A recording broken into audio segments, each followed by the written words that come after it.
गुज़िश्ता चंद बरसों में आलमी सियासत एक बुनियादी और फैसला कुन तब्दीली से गुजरी है। यूक्रेन की जंग ने आलमी ताकतों को दो वाज़ेह ब्लॉक्स में तकसीम कर दिया। मशरिक़ वस्ता में ईरान, इसराइल तनाव और गजा की जंग ने इलाकाई अदम इस्तेहकाम को मजीद गहरा किया, जबकि अमरीका और चीन के दरमियान बढ़ती हुई स्ट्रेटेजिक मुसाबकत ने आलमी तवाज़ुन को बदल कर रख दिया। ऐसे माहौल में अस्करी ताकत का फैसला मैदानी जंग के बजाय सिफारती मेज़, मुआशी दबाव और स्ट्रेटेजिक तवाज़ुन पर होने लगा। दुनिया भर में बढ़ती हुई प्रॉक्सी जंगों के बरक्स पाकिस्तान ने अपनी मगरबी और मशरकी सरहदों पर कशीदगी को काबू में रखने की हिकमत अमली अपनाई।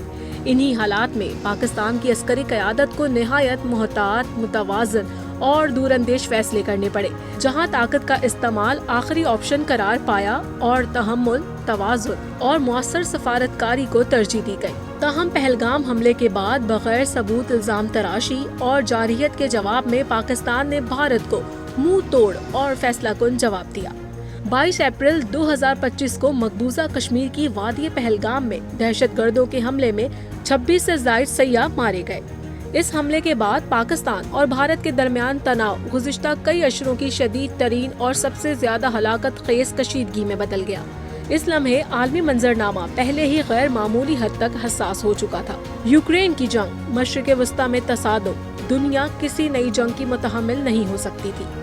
ऐसे नाजुक आलमी हालात में एक गलत रद्द-ए-अमल पूरे खित्ते को तबाही के दहाने पर ला सकता था, मगर पाकिस्तान की फौज की क़यादत आर्मी चीफ सैयद आसिम मुनीर के हाथों में थी। पाकिस्तान का जो रद्द-ए-अमल सामने आया वो ना जज्बाती था, ना दिफाई और ना ही इश्तियाल अंगेज, बल्कि शवाहिद, सिफारतकारी और महदूद मगर मौसर स्ट्रेटेजिक इक़दामात पर मबनी था। 7 मई 2025 को भारत के ऑपरेशन सिंदूर के जवाब में 10 मई 2025 को बुनियादुल मरसूस जैसे मंसूबे ने दुश्मन के दांत खट्टे कर दिए। Today on 10th May at the time of Fajr, we have given a strong punch to our enemy. Alhamdulillah. Nare मुतादिद राफेल तैयारों का गिराया जाना और भारत की जानिब से कोई काबिल तस्दीक सबूत पेश न करने ने इस प्रोपेगेंडे के गुब्बारे की हवा निकाल दी। माहिरीन के मुताबिक बुनियादुल मरसूस एक मिसाली फौजी कार्रवाई थी, जिसने न सिर्फ इलाके में अमन कायम किया बल्कि इस बात का सबूत भी दिया कि मजबूत मंसूबा बंदी और हम आहंगी के साथ की जाने वाली फौजी कार्रवाइयाँ कामयाब हो सकती हैं। यह ऑपरेशन पाकिस्तानी फौज की जानिब से दुनिया को वाज़ेह पैगाम था कि पाकिस्तान दहशतगर्दी का शिकार है, दहशतगर्दी का सरपरस्त नहीं। इस कामयाबी के बाद पाकिस्तान ने 22 अप्रैल से 10 मई की सूरत हाल को मारका हक करार दिया, जो फजाई, जमीनी, बहरी और साइबर महाज पर तीनों अफवाज के बाहमी इश्तराक का एक बेमिसाल मुजाहरा था। 20 मई 2025 को हुकूमत पाकिस्तान ने ऑपरेशन बुनियादुल मरसूस की आला हिकमत अमली पर जनरल आसिम मुनीर को फील्ड मार्शल के ओहदे पर तरक्की दी थी। बादशाह वाशिंगटन के ऐवान से लेकर अक़वाम मुत्तहिदा तक पाकिस्तान की अहमियत का ऐसा एतराफ़ किया गया जिसकी माजी में मिसाल नहीं मिलती। बैनुल अक़वामी मीडिया में पाकिस्तान की अस्करी क़यादत का जिक्र गैर मामूली तौर पर बढ़ने लगा। अमरीका हो, चीन हो या मशरिक़ वस्ता, हर जगह पाकिस्तान की अस्करी सिफारतकारी को संजीदगी से सुना और समझा जाने लगा। 2025 पाकिस्तान और अमरीका के दरमियान ताल्लुकात में एक गैर मामूली तब्दीली का साल साबित हुआ। अमरीकी सदर डोनाल्ड ट्रंप की जानिब से पाकिस्तानी हुकूमत और अस्करी क़यादत की मुसलसल तारीफ ने दोनों ममालिक के दरमियान सिफारती कुर्बत के एक नए बाब का आगाज किया। ट्रंप इंतजामिया ने पाकिस्तान को खित्ते में एक इस्तेहकाम फराहम करने वाली ताकत के तौर पर देखना शुरू किया, जो कि भारत के साथ रिवायती अमरीकी झुकाव के खात्मे का वाज़ेह इशारा था।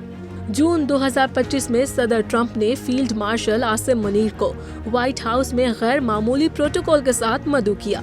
अक्टूबर 2025 में दोबारा मुलाकात के दौरान फील्ड मार्शल सैयद आसिम मुनीर ने नायाब मादनियात का तोहफा पेश किया, जिससे मौशी ताउन के नए इम्कानात खुले। और इसी माह मिस्र में सदर ट्रंप ने सैयद आसिम मुनीर को मेरा पसंदीदा फील्ड मार्शल करार दिया। Minister Sharif of Pakistan, and also I have to say my favorite field marshal from Pakistan, who's not here, but the Prime Minister is here, and you're going to give his regards. Where are you?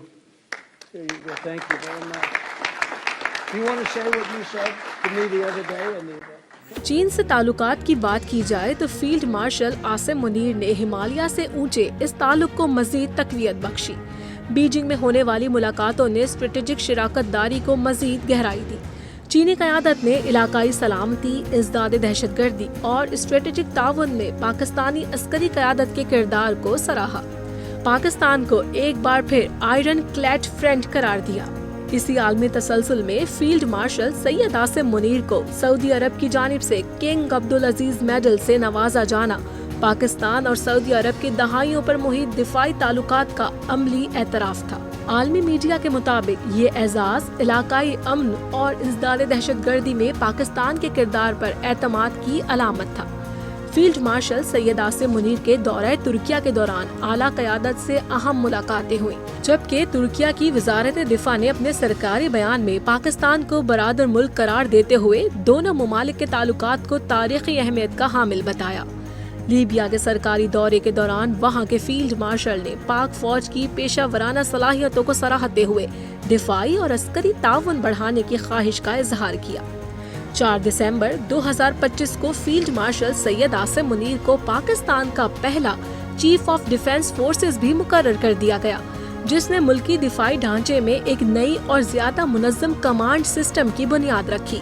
اس فیصلے کا مقصد تینوں مسلح افواج میں بہتر ہم آہنگی، مشترکہ کمانڈ اور تیز تر فیصلہ سازی تھی۔ بین الاقوامی دفاعی ماہرین کے مطابق یہ اقدام مستقبل کی ہائیبرڈ وارفیئر اور پیچیدہ سیکیورٹی چیلنجز کو مد نظر رکھ کر کیا گیا۔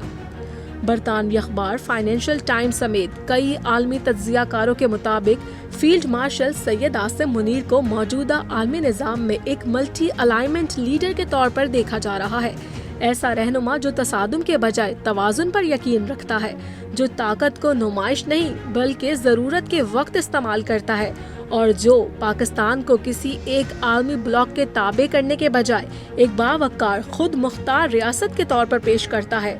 آج عالمی سیاست کے اس نازک موڑ پر فیلڈ مارشل سید عاصم منیر کی قیادت پاکستان کے لیے محض ایک عسکری اثاثہ نہیں بلکہ ایک اسٹریٹجک سمت بن چکی ہے۔